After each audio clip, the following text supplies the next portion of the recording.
UP के कन्नौज जिले में 25 फरवरी को पहुंचे सपा सुप्रीमो अखिलेश यादव ने अपने बयान में महाकुंभ की पौराणिक महिमा को स्वीकार किया। यहां उन्होंने कहा, कन्नौज के प्राचीन राजा सम्राट हर्षवर्धन भी प्रयागराज में कुंभ का आयोजन करवाते थे, जहां पर सम्राट हर्षवर्धन कुंभ स्नान कर अपने पहने हुए वस्त्र, आभूषण सहित सभी कुछ दान कर साधारण कपड़ों में वापस लौटते थे। उन्होंने कहा, सपा सरकार आने पर प्रयागराज सहित कन्नौज में भी यशस्वी सम्राट हर्षवर्धन की प्रतिमा स्थापित कराई जाएगी। क्या बयान है सपा प्रमुख अखिलेश यादव का, देखिए इस रिपोर्ट में। हम लोगों को गर्व है इस बात का, कन्नौज के लोगों को, सभी को, हम सबको गर्व होना चाहिए इस बात का कि सम्राट हर्षवर्धन ने कभी कुंभ शुरू किया था। हालांकि ये आयोजन बहुत पौराणिक है, लेकिन जो डॉक्यूमेंटेड हिस्ट्री बताती है वो ये कहती है कि राजा और सम्राट हर्षवर्धन जब वहाँ जाते थे तब से कुंभ का आयोजन शुरू हुआ। उन्होंने उसको और भव्य बनाया और सभी धर्मों को वो बुलाते थे। कोई धर्म ऐसा नहीं था जो आता ना हो, सब धर्मों को वहाँ बुला करके काफी दिन आध्यात्म, धार्मिक और अन्य कार्यक्रम होते थे। दान भी दिए जाते थे और दान इस हद तक सम्राट देते थे, महादानी इसलिए कहे गए कि सब कुछ दान कर देते थे। अपने हीरे जवाहरात जो कुछ होते सब दे आते थे और साधारण कपड़े पहन करके वहाँ से लौट करके आते थे। तो ये इतिहास भी कन्नौज से जुड़ा हुआ है और आप लोग जानते होंगे मेला परिसर में और जहाँ पर ये कुंभ का आयोजन होता वहीं पर सम्राट हर्षवर्धन की भी प्रतिमा लगी थी, लेकिन इस सरकार ने उनकी प्रतिमा वहाँ से हटा दी।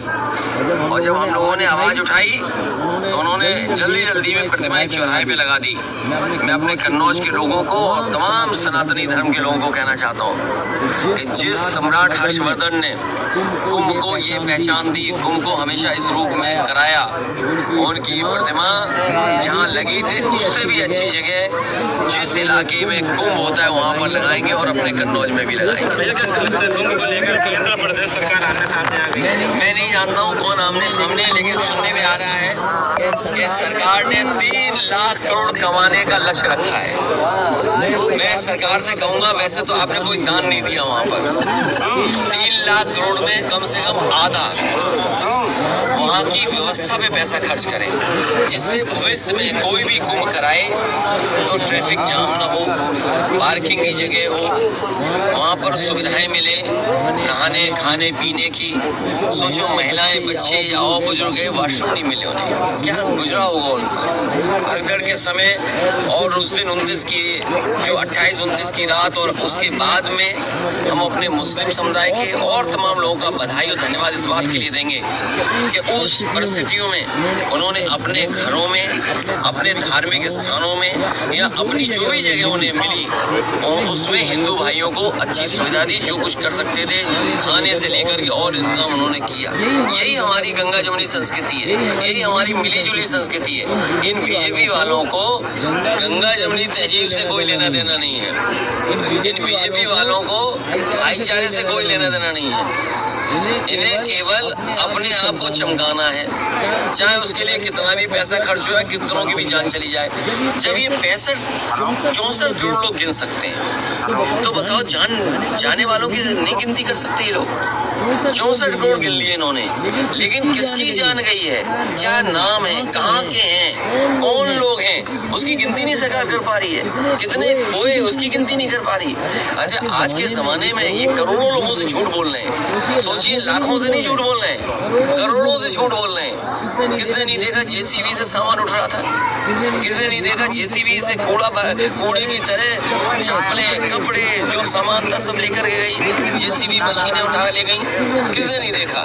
तो सोचिए जो करोड़ों लोगों से झूठ बोलते हैं उन पे क्या भरोसा करोगे। मैं एक ही बात कहना चाहता हूँ, आने वाले चुनाव में जब चुनाव होगा तो भारतीय जनता पार्टी सूखे पत्ते की तरह उड़ जाएगी, इनका पता नहीं लगेगा कहाँ थी। मौत के आंकड़े जानने के लिए विपक्ष कई बार सवाल उठा चुका है, लेकिन अभी तक कोई भी आंकड़ा सामने नहीं आया। तो क्या मानते हैं सरकार केवल स्नान करने वालों को गिन रही है 64 करोड़, लेकिन जिनकी जान चलेगी उनको नहीं गिन पा रही।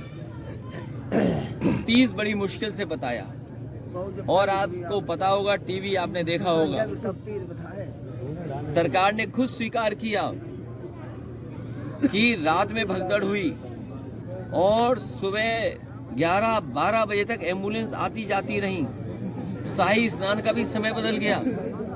और सोचिए, जो गिद्ध और सुअर की बात कर रहे हैं, उनका वीडियो आपने देखा होगा, किस तरीके से उन्होंने, हो सकता है उस समय दुख रहा हो, उस समय उन्हें सच्चाई की जानकारी रही हो, आंसू निकले उनके, आंसू भरा वीडियो आपने, हमने सबने देखा, दुख प्रकट किया। और सुनने में तो आ रहा है, हो सकता है मैं गलत हूं, हो सकता मेरी जानकारी ना हो, उन्होंने रोने वाली रिकॉर्डिंग पहले की तो उसमें कहा लोगों ने कि आपने ज्यादा रो दिया, रिकॉर्डिंग हो गई आपकी।